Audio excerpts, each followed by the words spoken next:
ایک چیز جب آئی تو اسے کیا کہیں؟ ظاہر ہے کچھ لوگوں کے لیے عذاب ہے کہ جن کا جرم تھا ان علاقوں میں بھی، یہ ضروری نہیں کہ وہ بلاول حوثی ہے تو وہاں بھی ان کے ٹاؤٹ ہیں، وہاں بھی سب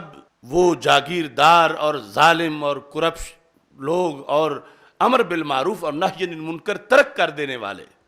تو کچھ جو ہیں وہ ان کے لیے بطور عذاب ہے اور کچھ کی آزمائش ہے۔ رسول اکرم صلی اللہ علیہ وسلم نے ارشاد فرمایا، حضرت ام سلمہ رضی اللہ تعالی عنہ روایت کرتی ہیں، اب یہ اتنے اوپر کی باتیں ہیں اور ہمارے چھوٹے چھوٹے دماغ ہیں، کیا پدی کا شوربہ کی یہاں کوئی اپنی رائے کرے کہ آئی تھنک میں یہ کہتا ہوں،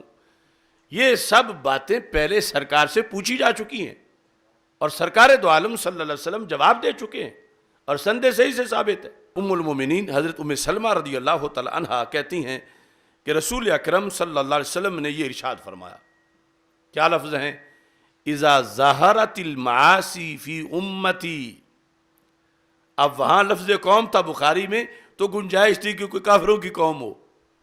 اور اس میں پھر کوئی مسلمان ہے ساتھ، یہاں یہ لفظ ہے جب گناہ ظاہر ہو جائیں گے میری امت میں، اذا ظہرت المعاصی فی امتی عمہم اللہ بعذاب من عندہ، جس علاقے میں ظاہر ہوں گے اور رب چاہے گا تو اس علاقے کے سارے لوگوں کو اللہ عذاب دے گا۔ عمہ یعم، یہ عمومی عام،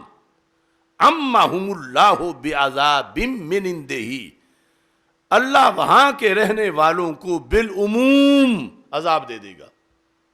یہ لفظ عذاب رسول پاک صلی اللہ علیہ وسلم نے فرمایا، امت کا نام بھی لیا اور پھر یعنی یہ ضروری نہیں کہ ہر جگہ گرفت ہو جائے، یہ اللہ کی مرضی ہے، لیکن ایسا ہو سکتا ہے کہ جب معاصی ظاہر ہو جائیں گناہ تو رب ذوالجلال وہاں عذاب بھیج دے اپنی طرف سے۔ اب یہ ان ازواج مطہرات کا ہم پر احسان ہے کہ ظاہر ہے کہ گھر بیٹھے ہوئے سرکار نے یہ بات کی تو وہ بھی پاس تھیں، مجمع عام میں صحابہ ہوتے تو وہ سوال کرتے، لیکن ان عظیم ماؤں نے بھی کمی نہیں چھوڑی اور پوچھا تھا کہ امت کے لیے رہنمائی مل جائے، اور سرکار کا ہر لمحہ ہی لَقَدْ كَانَ لَكُمْ فِي رَسُولِ اللَّهِ أُسْوَةٌ حَسَنَةٌ کہ یہ کمال ہے کہ ہر وقت کی چمک میں ہی قیامت تک کی چمک ہے۔ اب حجرے میں بیٹھے ہیں، بات مستقبل کی ہو رہی ہے، ام المومنین نے سنا ہے تو سوال کیا، کیا سوال تھا؟ فَقُلْتُ يَا رَسُولَ اللَّهِ صلی اللہ علیہ وسلم اَمَا فِيهِمْ أُنَاسٌ صَالِحُونَ، یہ آپ جس وقت کی بات فرما رہے ہو کہ امت میں جب گناہ ہو جائیں گے تو عذاب آ جائے گا اور سب پہ آ جائے گا اس ایریے میں، تو کیا اس وقت ان میں صالحین نہیں ہوں گے؟ دیکھو نا کتنا اہم سوال، اور آج کے اس موضوع کے لحاظ سے جو چل رہا ہے معاشرے میں، اما فیہم اناس صالحون، کیا ان میں نیک بندے نہیں ہوں گے؟ چلو 1000 میں سے 5 ہی صحیح، اس بستی میں اس علاقے میں کیا نیک بندے ان میں نہیں ہوں گے؟ یہ ام المومنین نے سوال کیا۔ اب یہ سوال بھی بتاتا ہے کہ بریلویوں کا عقیدہ اپنی امی جان کے عقیدے پر ہے، کہ حضرت ام سلمہ کا یہ عقیدہ تھا کہ سرکار کو قیامت تک کی خبر ہے، اور یہ بھی خبر ہے کہ ایک ایک بندے کی خبر ہے کہ برا کون ہوگا، دل میں نیک کون ہوگا، صالح کون ہوگا۔ یہ لوگ ایک کل کی نفی کرتے ہیں اور وہاں کروڑوں کل کی خبریں دی جا رہی تھی۔ اما فیہم اناس صالحون، کیا نیک بندے نہیں ہوں گے؟ قال بلا، ہمارے آقا علیہ السلام نے فرمایا کیوں نہیں ہوں گے؟ ہوں گے۔ اب یہ بھی جو لوگ مطلقاً کباڑا کر دیتے ہیں کہ شرک کی ہوا چلی اور پیچھے ٹانگے کی سواریوں کے سوا کوئی بچے ہی نہیں، یہ تو بستی کے لحاظ سے بھی جب پوچھا گیا کہ کیا ان میں صالحین نہیں ہوں گے، یعنی اب صالح عمل میں بھی ہے اور عقیدہ پہلے مطلوب ہے صحت والا، کیا ان میں صالحین نہیں ہوں گے؟ فرمایا ہوں گے۔ قالت، اگلا سوال، فَكَيْفَ يَصْنَعُ أُولَٰئِكَ، پھر یہ کیا کریں گے اس وقت؟ کہ عذاب کے عام ہونے کا مطلب تو یہ ہے کہ بدماش کا کاشانہ اور کوٹھی بھی گرے گی اور درویش کی کٹیا بھی گر جائے گی، کلب اور جو شراب خانے ہیں وہ بھی گریں گے اور مسجد بھی گر جائے گی، بدماش وہ بھی بہیں گے اور حاجی بھی بہ جائے گا، نمازی بھی۔ تو پھر یہ کیا کریں گے اس وقت؟ تو میرے آقا صلی اللہ علیہ وسلم نے اس کا بھی جواب دیا، فرمایا یصیبہم ما اصاب الناس، انہیں بھی وہی پہنچے گا جو لوگوں کو پہنچا۔ کن کو؟ صالحون کو۔ تو اس میں ایک تو یہ سبق ہے کہ آج ان علاقوں میں جو نیک لوگ ہیں تو انہیں کوئی طنز نہ کرے، کیونکہ ان کی صالحیت کا انکار نہیں کیا گیا کہ وہ واقعی ہوں گے نیک، لیکن یصیبہم ما اصاب الناس، اللہ کی مرضی ہے اور یہ دستور عادت جاریہ ہے، اور یہ بھی ضروری نہیں کہ ضروری ڈوبیں، رب چاہے تو بچا بھی لے، لیکن یہ ایمان اور یقین کے تحفظ کے لیے کہ کل یہ نہ ہو کہ کوئی فلسفہ جھاڑنا شروع کر دے، دیکھو میں نماز نہیں پڑھتا تھا اور یہ پڑھتا تھا، میں ڈوبا یہ بھی ڈوبا، میں روزہ نہیں رکھتا تھا یہ رکھتا تھا، میں ڈوبا یہ بھی ڈوبا، تو پھر ہم تو ایک جیسے ہیں۔ تو سرکار نے فرمایا ایک جیسے نہیں ہیں، پھر بھی اگرچہ ڈوبنے میں مساوی ہو گئے، دنیا میں ڈوبنے میں، پھر بھی ایک جیسے نہیں ہیں۔ اور یہ بھی اصل ایمان بالغیب ہے،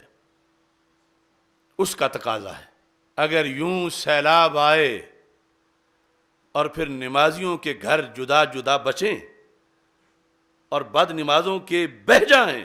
تو پھر آزمائش اور امتحان پیچھے نہ رہے، آگ لگے معاذ اللہ اور پھر یوں استثناء آگ کرتی رہے اور یوں استثناء پانی کرتا رہے، تو پھر تو دیکھے بغیر ماننے والا فلسفہ کہاں رہا۔ اس واسطے اللہ کے ہاں سب چھپا ہوا ہے، ورنہ تو یہ ہے کہ جب یہ پاکستان ہے، یہ لا الہ الا اللہ محمد الرسول اللہ صلی اللہ علیہ وسلم کی بنیاد پہ بنا ہے، اس میں لاکھوں حاجی ہیں، حافظ ہیں، کروڑوں نمازی ہیں، اور پھر ایسے بھی ملک ہیں کہ جو کفرستان ہیں اور شرک ہے، کفر کے اڈے ہیں، زنا ہے، شراب نوشی ہے، اور وہاں ایک بستی بھی نہیں ڈوبی۔ تو اگر دنیا میں اس بیس پر سارے فیصلے سامنے آئیں تو پھر کافر کفر کیسے کرے گا؟ جہنم کو چھپایا ہی اس لیے گیا ہے کہ آزمائش ہو، جنت کو چھپایا ہی اس لیے گیا ہے کہ آزمائش ہو، ایمان کی جو برکتیں ہیں ان کو چھپایا ہی اس لیے گیا ہے کہ آزمائش ہو، کفر کی جو ہلاکتیں ہیں ان کو چھپایا ہی اس لیے گیا ہے کہ آزمائش ہو۔ اگر ہتھیلی پہ سرسوں ہوں تو پھر کلمہ پڑھنے والے کا کمال کیا ہے؟ وہ تو دیکھ کے پڑھ رہا ہے، کدھر جائیں تو سب کچھ صحیح رہتا ہے۔ اللہ تعالیٰ فرماتا ہے اگر یہ نہ ہوتا کہ سارے لوگ جو ہیں کافر ہو جائیں تو میں کافروں کے گھروں کی چھتیں سونے کی بنا دیتا، لیکن یہ دیکھیں گے تو لوگ پھر کہیں گے کہ یہ موج ہے، تو پھر وہ ایمان والی آزمائش ادھر سے اس پہ فرق آ جائے گا۔ اور اگر ایسے ہی یہ ہے کہ میں اللہ ہوں، یہ میرے توحید کے پرستار ہیں، مجھے ایک مانتے ہیں، وہ جو بت پرست ہیں ان سب کو تو بخار چڑھ جائے، ان میں سے کسی کو نہ چڑھے، تو پھر یہ بات سامنے رکھ کر پھر آزمائش نہیں ہوگی۔ بخار مومن کو بھی چڑھے گا، سر درد مومن کو بھی ہوگا، نقصان مومن پہ بھی آ جائے گا، لیکن آگے فرق ہوگا، کافر کا اور وجہ سے ہوا، مومن کا اور وجہ سے ہوا، لیکن ظاہری طور پر آنے میں اگر فرق بنے تو پھر تو ساری دنیا کلمہ پڑ جائے فوراً، اس بیس پر کہ دیکھو کہ پاکستان میں کلمے کی بنیاد پہ بنا ہے، آج تک سیلاب نہیں آیا، کلمے کی بنیاد پہ بنا ہے، آج تک آندھی نہیں آئی، کلمے کی بنیاد پر بنا ہے، آج تک قحط نہیں ہوا، کلمے کی بنیاد پہ بنا ہے، وہاں کبھی کسی کو بخار نہیں ہوا، تو پھر کفر کا امتحان کیسے ہو؟ اور یہ دنیا ہے لنبلوکم، نتیجہ تو جانتا ہے، لیکن یہ دار امتحان ہے۔ تو آزمائش میں میرے آقا صلی اللہ علیہ وسلم کے لفظ ہیں یصیبہم ما اصاب الناس، ان صالحین کو بھی وہی پہنچے گا جو انہیں پہنچا، لیکن اس سے ان کے صالح ہونے کا انکار نہیں ہے، اگرچہ کٹیا ڈوب گئی ہے۔ پھر میرے آقا صلی اللہ علیہ وسلم نے فرمایا فرق کیا ہوگا؟ ثم یسیرون الی مغفرۃ من اللہ ورضوان، مصیبت تو وہی آ جائے گی مگر اس کے بعد ان کے لیے مغفرت ہے، ان کے لیے رضا ہے، ان پر اللہ خوش ہے، اور دوسروں کو اسی سے آگے جہنم میں بھیج رہا ہے۔ ظاہر میں سب کو ایک ہی مصیبت پہنچی، لیکن یہ کاشانہ نبوت میں بیٹھے سرکار صلی اللہ علیہ وسلم یہ اس وقت کی حالات پر تبصرہ فرما رہے ہیں۔